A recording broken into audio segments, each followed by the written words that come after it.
This week's episode is brought to you by Harry's. Now, for as long as I have been endorsing Harry's, I've been using their product, and they love it when I talk about my personal experience. But there's only so many ways you can say that it's a great shave and inexpensive and hassle-free. So the thing that's really striking me right now is how much positive feedback I've gotten from you guys out there who try Harry's and love it. That, for me, is as much a part of my own personal experience with Harry's as anything else, and it's great. So Harry's, of course, makes its own high-quality razors, cuts out the middleman, and ships everything directly to your home for half the price of the leading brand. And one of the best things is that they keep improving their stuff while keeping prices the same, which is to stay nice and low.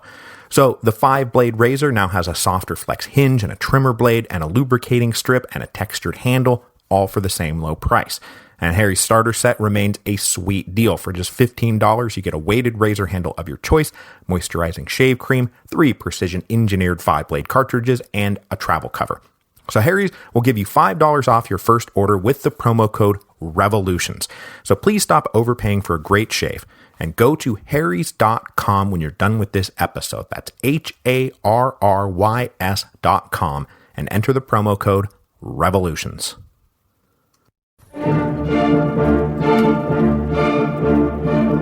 Hello, and welcome to Revolutions. Episode 5.9, God's Divine Wrath. On July the 5th, 1811, Venezuela declared independence from Spain. Well, at least part of Venezuela declared independence from Spain.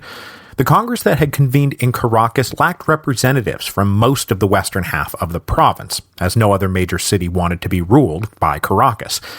And then, on the other side, there was the matter of who exactly they were declaring independence from. Most of Spain at this point was being ruled by the French Bonaparte monarchy that nobody had recognized since its inception way back in 1808. So really, the Congress in Caracas was declaring independence from the Regency that was holed up in the port of Cadiz, and its allegedly pan-imperial Cortes that had been convened there. So the Declaration of Independence was really some guys in the region around Caracas declaring independence from another group of guys who were trapped in Cadiz. But still, it was a momentous day, and the patriots in Caracas, Simón Bolívar and Francisco de Miranda chief among them, set out to make their play for freedom permanent. Today is the story of their abject failure to do so. The mood in Caracas immediately after the Declaration of Independence was jubilant and turbulent. Gangs of patriotic citizens, the kind that had been roused to life by the Patriotic Society for the Development of Agriculture and Livestock, marched around harassing and disarming all remaining peninsulares and anyone suspected of being a royalist, that is, anyone who still professed loyalty to King Ferdinand. And though the mixed-race Pardo community and even the free blacks in the capital were wary of the new regime, for the first few weeks they joined in the excitement. They joined militias and requested full and equal access to all offices and opportunities. And they really did hope that maybe this would be the start of a real egalitarian liberation project. They would be very disappointed on that front. Now, the backlash in Caracas at this point, though, was pretty minimal. On July the 11th, a small insurrection broke out in the northwest part of the city, but it turned out to be 60 guys and was easily crushed. 16 of them were summarily executed, hanged, and their bodies then dismembered. But elsewhere, dangers to the new republic rose up on multiple fronts. The most obvious was that the other major cities in Venezuela, Maracaibo, Coro, Valencia, had never sent representatives to the Congress, and they were not interested in taking orders from it. And indeed, when Caracas declared independence, those cities in western Venezuela just as loudly proclaimed their continued loyalty to King Ferdinand. But if you remember from last time, we talked about the 4 quadrants of Spanish-American revolutionaries, right? You had your monarchist centralists, which is what the old Caracas junta had been. Then you had Republican centralists like Bolivar and Miranda, Republican federalists, which is what the first Congress is actually going to morph into as they try to appease these western cities, and then monarchist federalists, which is what those western cities were. So they were pledging fealty to the king, but they were also demanding local home rule. They intended to be as free from Cadiz as they were from Caracas, just under the umbrella of their shared sovereign, King Ferdinand. But the even bigger danger looming over the new republic was that the elite criollo serving in the Caracas Congress had no intention of touching the racial caste system. Yes, they made a few grand rhetorical gestures and had gone so far as to outlaw the slave trade, but for them, freedom meant freedom for the elite criollo, not necessarily for anybody else. So for example, any slave that thought that the end of the slave trade might mean the end of slavery was immediately disabused of that notion. Then the free blacks and pardos who joined the patriot militias found themselves dumped in segregated companies run by white officers. Then, as Peninsulares abandoned their various posts, criollos stepped into the void without doing much to offer anyone else a shot at those jobs. It soon became clear to the non-white population of Venezuela that their initial suspicions were true. Freedom meant freedom for the whites, not for anybody else. And the Congress did not help matters by moving forward with their own version of the active-passive citizen distinction. So property holders, like themselves, could expect both civil rights and political rights, the right to vote and to stand for office. But everybody else would have to settle for mere civil rights, protection from abuse, but no active participation in government. Now, for the circle surrounding guys like Miranda and Bolivar, this attitude was massively counterproductive. Most of the population was poor, or they were mixed race, or they were both. So the best way to survive as a new republic in a dangerous world was to harness the energy of the whole population, get them all pulling in the same direction, not go looking for ways to cut out huge swaths of that population and set them down on the sidelines. And it's worth noting too here that Miranda and Bolivar and other members of the Patriotic Society did skew more radically enlightened on matters of race and class, especially Miranda. He's not a slave owner at this point, and his contact with reformers like William Wilberforce had made him far more broad-minded than most of his contemporaries. Bolivar, meanwhile, was also not wedded to the caste system, and if clinging to it undermined the legitimacy of the new republic, then he was happy to ditch it, or at least reform it. But he was still a slave owner, and his worldview hadn't yet shaken off all of its old prejudices. And all that said, both men were acutely afraid that this would all turn into the Haitian Revolution, and so they would never press anyone to move too far or too fast on the subject of race. But by entrenching local white rule, the Republicans opened a huge breach for the Royalists to step into. Royalist agitators started going around educating the blacks and the pardos about the obvious intention of the Caracas Congress to enshrine elite white rule as the order of the new republic. And taking the lead in that effort were members of the Catholic Church. From the Archbishop of Caracas on down to local parish priests, the word went out that a bunch of selfish radicals in Caracas were trying to spit in the face of both God and the king, and that following them down the path to hell would be their ruin. It was not a particularly hard sell, and pretty soon, almost the entire mixed-race population of Venezuela had abandoned the republic. I mean, it was not unlike the coloreds of Saint-Domingue sticking with the French in the face of big white push for home rule, because, I mean, you call it home rule and you call it freedom, but I'm personally going to have it even worse than ever, so why should I support you? And then on top of that, Royalists started taking an even more radical line. They went out amongst the slaves and told them that, nope, you guys are just going to be kept in chains forever, you're going to have to break them for yourselves. And in all regions containing major commercial estates, slave uprisings became an endemic problem, which only made the Congress dig in even harder. Now, though I've been talking about Miranda and Bolivar as if they both agree about everything, cracks were now beginning to open up between them that will come to a head at the end of today's episode. And these cracks seem to have followed two principal fault lines.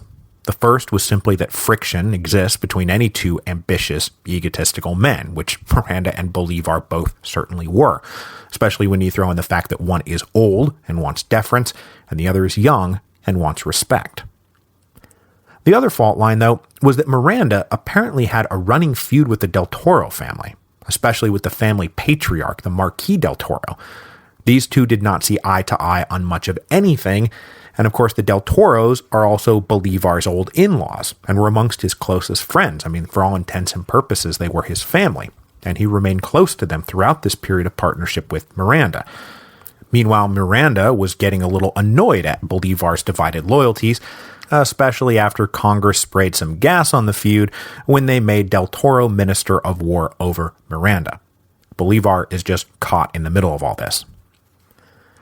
But the Marquis del Toro was not going to turn out to have been a very good choice for Minister of War, and he would fail the very first test that the Republic faced. On July the 19th, an armed insurrection broke out in the town of Valencia, which is west of Caracas.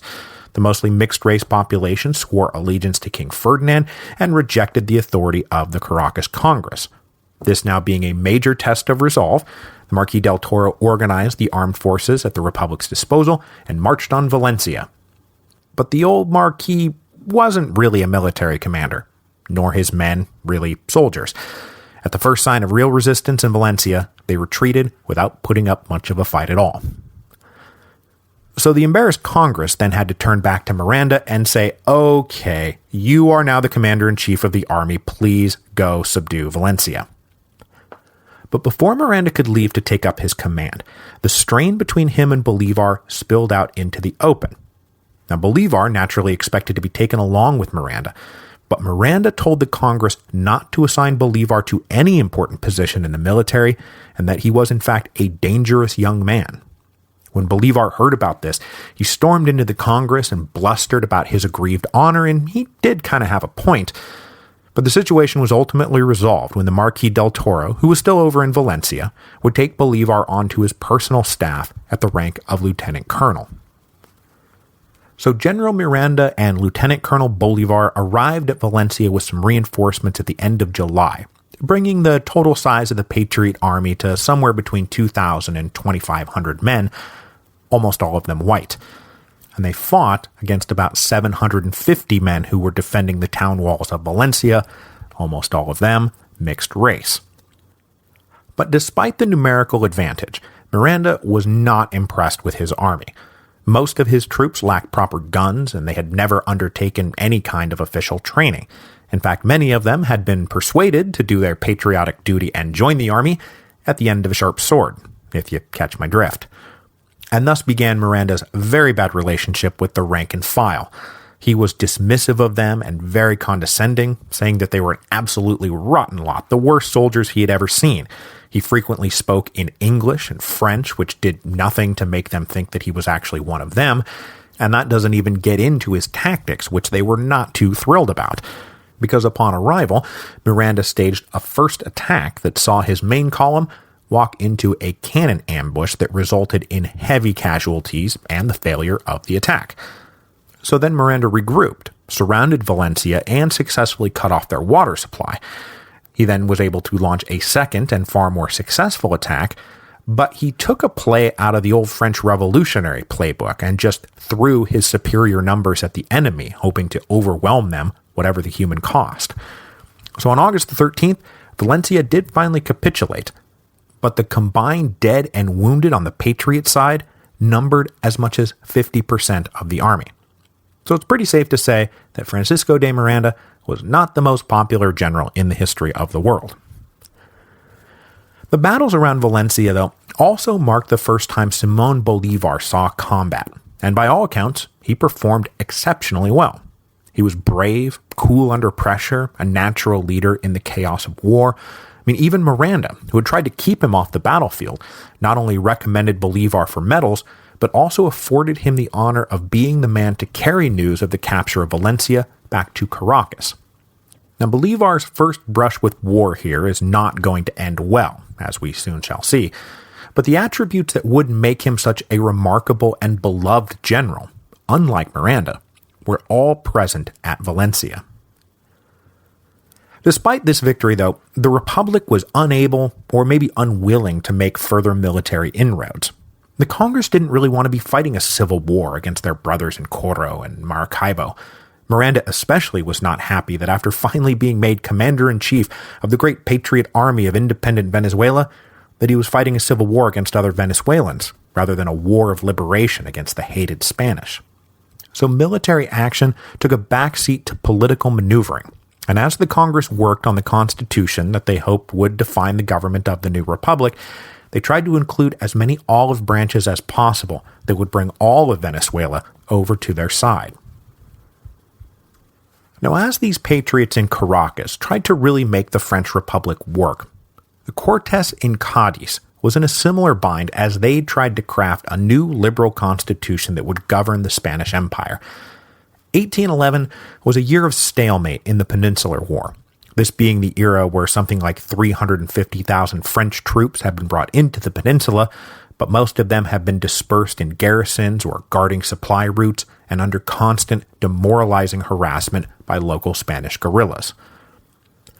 But the sword of Damocles hanging over Cadiz had been somewhat secured, and so the Cortes spent the back half of 1811 crafting the framework of a constitutional monarchy that they hoped would govern the Spanish Empire after the hopefully inevitable expulsion of the French. The document they ultimately produced was indeed very liberal, and took many elements from the early constitutions of the French Revolution, so sovereignty would now lay with the people, not with the king, and more than that, it would lay with the whole people. Borrowing from that old concept of the French nation one and indivisible, the members of the Cortes tried to codify that there was no longer a mother country and colonies or even separate kingdoms under a single crown, but rather just one Spain. Whether you lived in Lima or Mexico City or Madrid or Manila, one Spain, one law. But as we discussed last time, who counted as a Spaniard in this one Spain now lay in the compromise that had already been hashed out over the issue of representation in the Cortes. Those who could trace their lineage to Spanish dominions in Europe or America were counted. If you could trace your lineage back to Africa, you were not. So on the one hand, this is a pretty radical admission that all the Indians and mestizo are equal to whites, but it shut out the blacks and pardos. And this was a compromise that would come back to bite them because, as we just saw, and as we will continue to see, the blacks and the pardos are absolutely ready to pledge their loyalty to the Cadiz government, but the Cadiz government is sitting there pretending like they don't even exist. Now, we don't need to worry too much else about the Constitution of 1812, as it would become known, because while the guys in the Cortes were happy with it, it limited the powers of the king, it made the Cortes the creators of all law, it put the monarchy on a fixed allowance. None of it was really ever going to be put into practice. When the Restoration did finally come, King Ferdinand VII planned to pretend like nothing at all had changed since the day he abdicated the throne back in 1808, and he certainly wasn't planning on accepting the liberal constitution of 1812. But that was still in the future. For the moment, the problem with the Constitution was that it failed to really do much to appease the Americans. As we also discussed last week, the American principal demands were for free trade and equal rights and home rule, and those were all pretty much brushed aside. Because even as they talked about one Spain, the peninsular delegates of the Cortes couldn't shake their unconscious prejudice against the Americans as simply an inferior breed to rule over, not rule with. And the Cadiz merchants were not going to let anybody undo their trade privileges. So while the Constitution of 1812 is justly celebrated in Spain as a liberal, enlightened document, I mean, hey look, freedom of the press, it did nothing to bring the Americans back into the fold or halt the spread of these independence movements. New Spain was currently being overrun by revolutionary armies, although Father Hidalgo himself was captured and executed in July 1811. And then down in the Rio de la Plata, the convoluted little revolution/civil war was unfolding with equal fury, and over in Chile, a liberal Republican regime had successfully tossed out their governor, and they were busy writing their own independent constitution. So in the face of all this turmoil, and the threat it posed to peninsular trade and revenue, the Cadiz government undertook measures to pacify the American domains and force them to recognize their authority, and then eventually, when they promulgated it, the Constitution of 1812. And in particular, it was the Cadiz merchants who undertook this project of pacification, seeing as how they were the only people with any money to pay for anything. So over the winter of 1811-1812, the merchants started outfitting expeditions to the various trouble spots in the Americas to reinforce peninsular authority. Now, of course, with the Peninsular War still raging, it's not like they could just send huge armies to put the rebels down. And by the spring of 1812, only about 6,000 men total would be sent over to the Western Hemisphere, but most of those who were sent were officers, and they also took with them weapons and ammunition and supplies to reinforce locals who were still loyal to Spain. And as we're about to see, a couple hundred well-armed soldiers could recruit and train armies of counter-revolutionary locals to fight for the cause. Now, speaking of constitutions that were never actually going to be implemented, in December 1811, the Caracas Congress finally completed theirs, and much to the dismay of Bolivar and Miranda, it was a self-consciously federalist piece of work. As I said, it was designed mostly to coax wary towns like Maracaibo and Coro into the Union. They also moved the capital from Caracas to Valencia to try to prove that the government would not be held hostage by the Caracas aristocracy. It also did nothing about the social and racial hierarchy of the Republic, aside from permanently abolishing the special tribute paid by the Amerindian communities. Now, this seems pretty benevolent until you realize that they paid that tribute in lieu of any other taxes or obligations to the state. So lifting the tribute meant they were now liable to be taxed by Caracas at a rate higher than the tribute had ever been.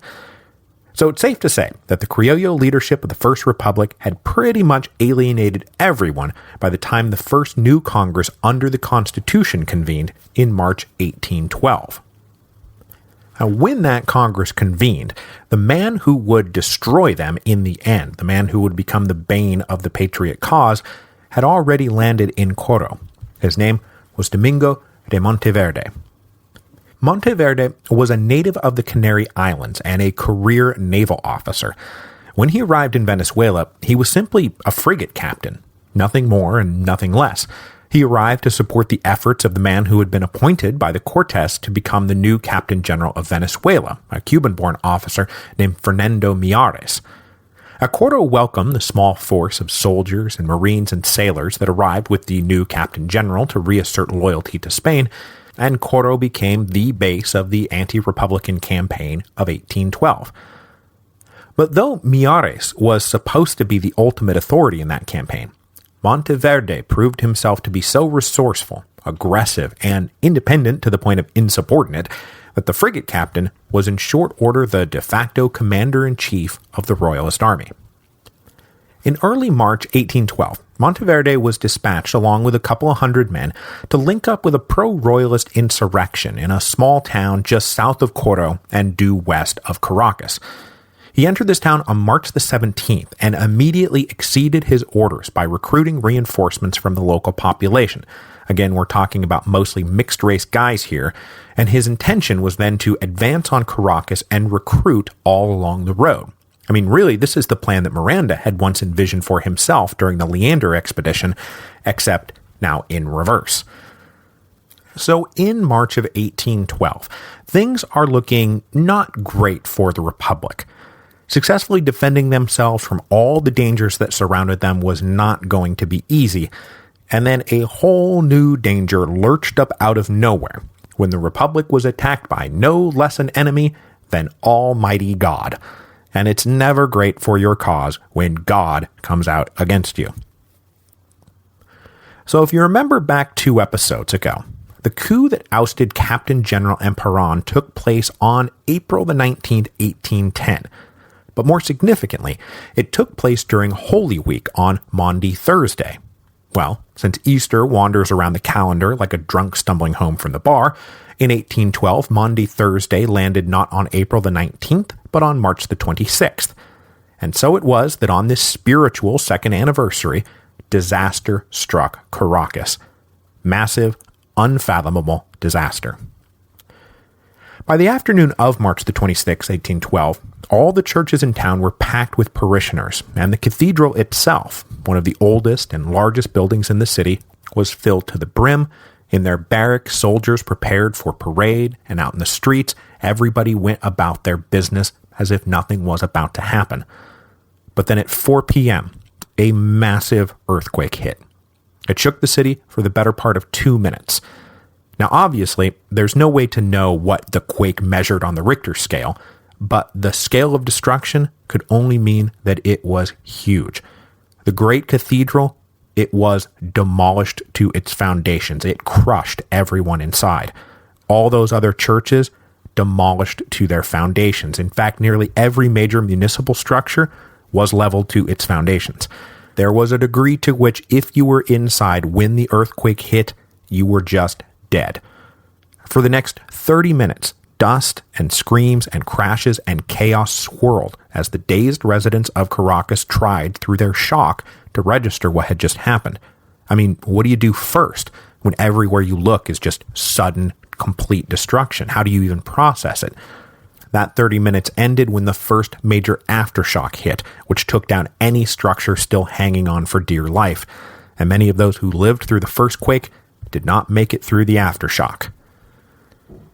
Now, I haven't been able to track down exactly where Francisco de Miranda was during all of this, but I would guess that he was up in Valencia.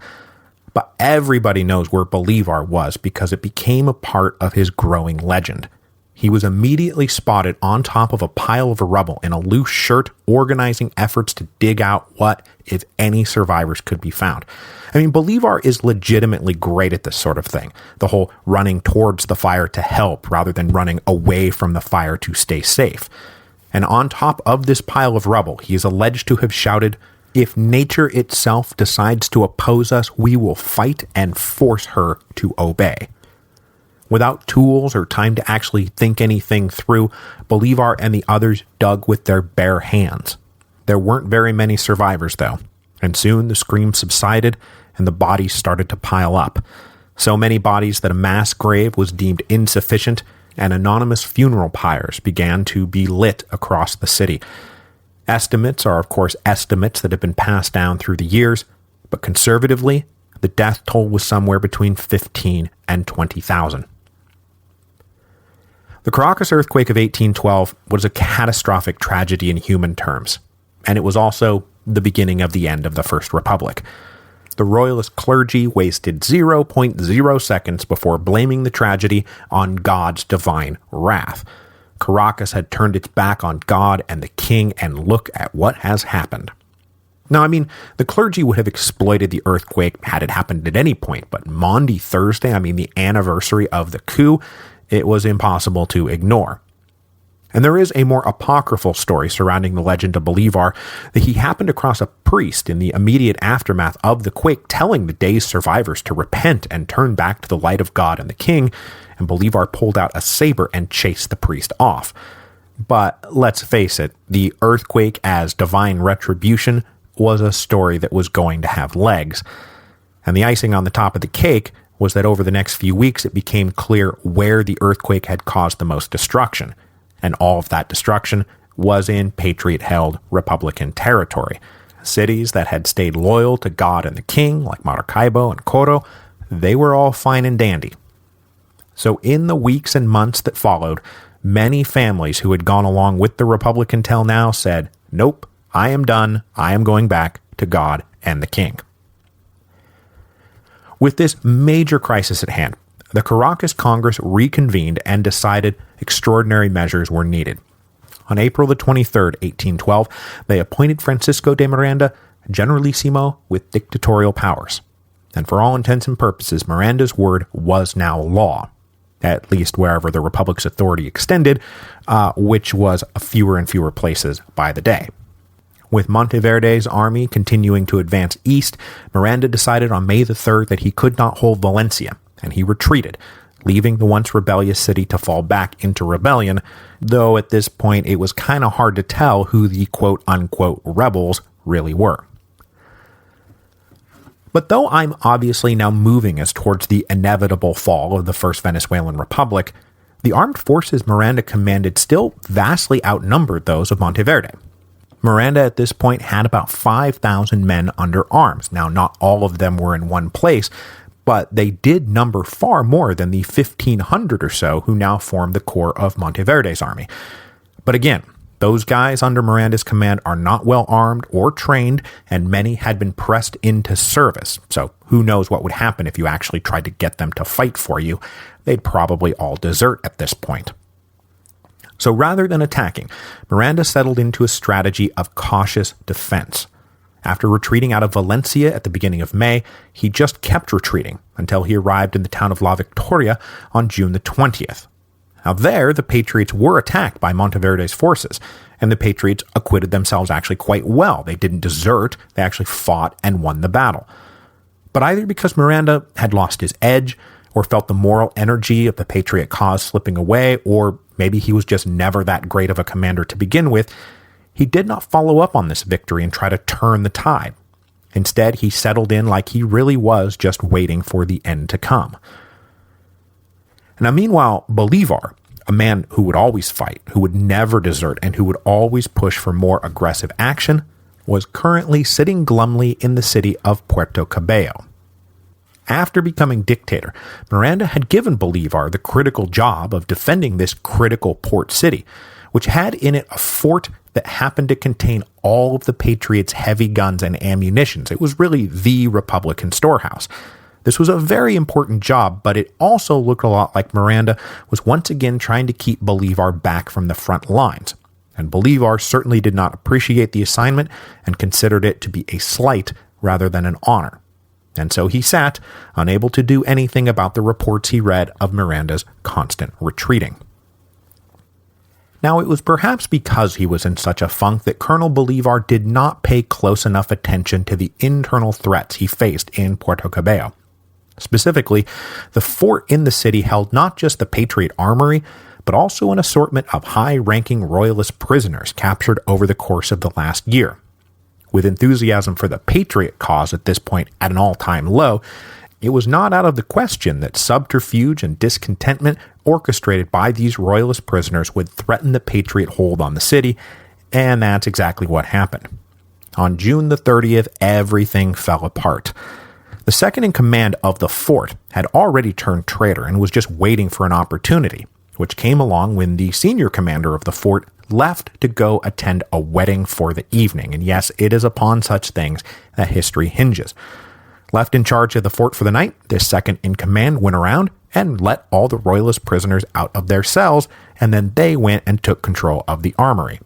Now, whether any of the other soldiers up in the fort resisted this is pretty doubtful, because defections from the Patriot cause were now a daily occurrence. I mean, the minute the fort announced it was now a Royalist stronghold, the company guarding the main gates of Puerto Cabello declared their solidarity with them and refused to take orders from Bolivar anymore.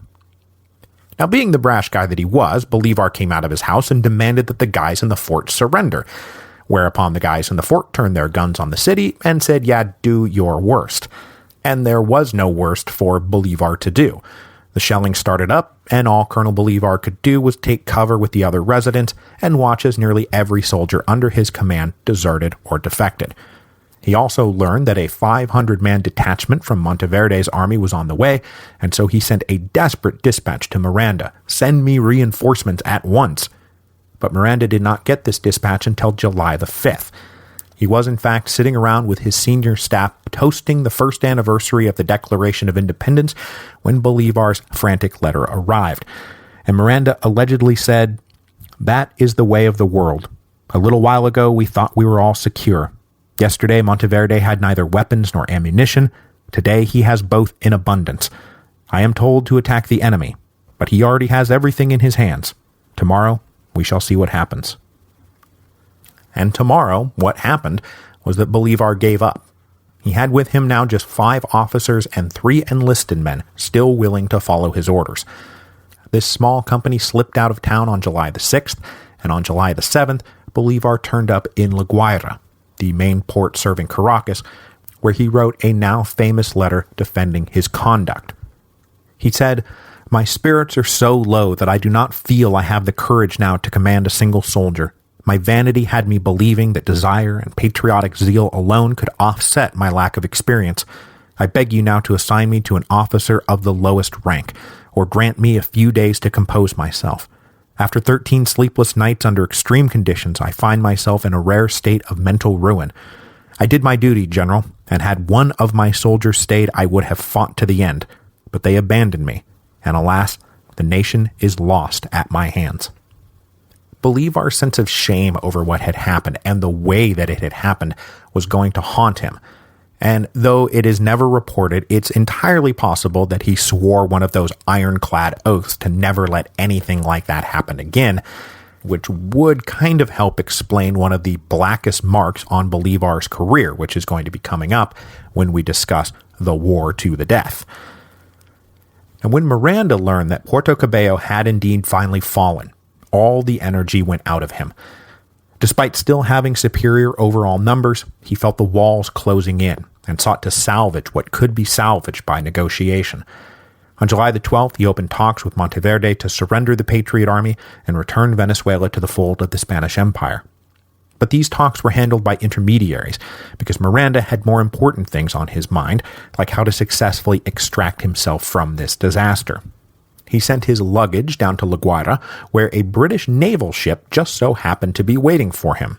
And then infamously, he also directed that a large chunk of the state treasury, we're talking silver here mostly, and ordered that it be carried on to this British naval ship as well. Now, Miranda would later claim that this was because he planned to eventually sail for Cartagena, where the Republicans could regroup and carry on the fight. But to his more patriotic brethren, who had a lot more to lose in Venezuela than he did, it looked a lot like Miranda was surrendering without a fight and then running off with the Republic's money, with the British acting as his prearranged getaway driver. They were not happy about it at all. All of which sets the stage now for the ultimately tragic final chapter for our friend Francisco de Miranda. The final armistice was signed on July the 25th. The Patriot Army was now officially dissolved. In exchange for this, Monteverde agreed to a blanket pardon for the Patriots and said that he would not touch their property and that he would issue passports to anyone who now wanted to leave the country. Miranda himself, of course, wanted to leave the country, and he made his way down to La Guaira as fast as possible, but there a plot was already afoot to not let the precursor get away quite so easily. And at the center of this conspiracy was Simón Bolívar. Miranda arrived down at the port late and was convinced by a patriotic innkeeper that it would be better to eat and rest and sail in the morning. All of your luggage and all of the silver has been loaded onto the British ship. All you'll have to do is get up in the morning and go. But that night, 12 disgruntled Patriot officers met to discuss whether they were really going to go through with what they were planning on going through with, and they talked themselves into quite a lather about how Miranda had led them to ruin and was now trying to run for it, and they decided that they were going to go through with it, that Miranda was not going to get on a ship and sail away, he was going to go down with the ship that was the Republic of Venezuela. At 3 a.m., these men took over the inn. They posted guards to prevent anyone from entering, and then they banged on Miranda's door and demanded that he present himself. The old general soon recognized what was afoot. He donned his uniform and presented himself. A heated exchange then unfolded as they accused Miranda of treachery and he tried to defend himself. But the officers had made up their minds. They took Miranda into custody, marched him down to the fort, and tossed him in the dungeon, in chains, where they planned to leave him for the Spanish to do with as they pleased. Miranda would never again breathe free air.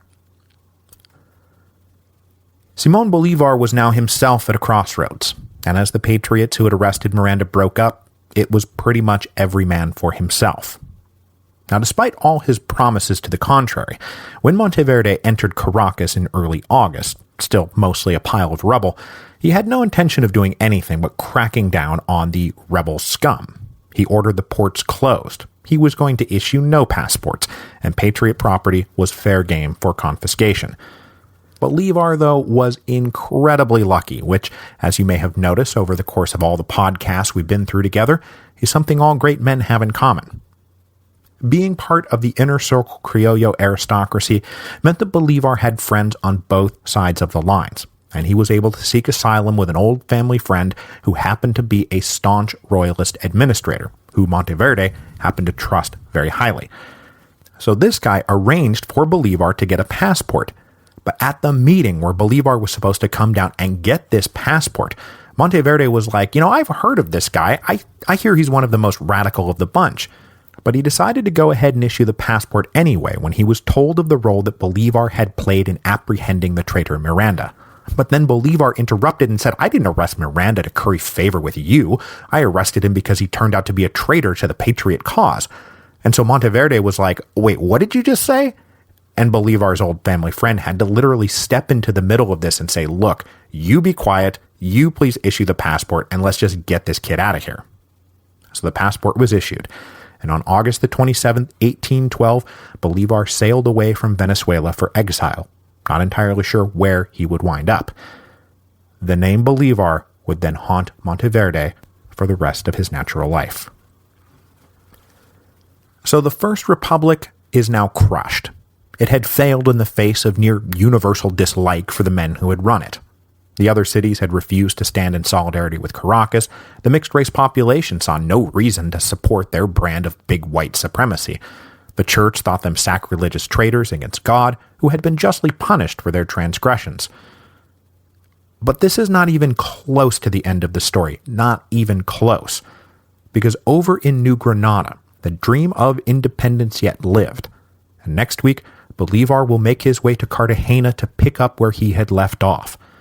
Bitter, aggressive, and determined to fulfill his oath he had sworn on the Sacred Mount to liberate his country or die trying, Bolivar would soon be literally declaring a war to the death.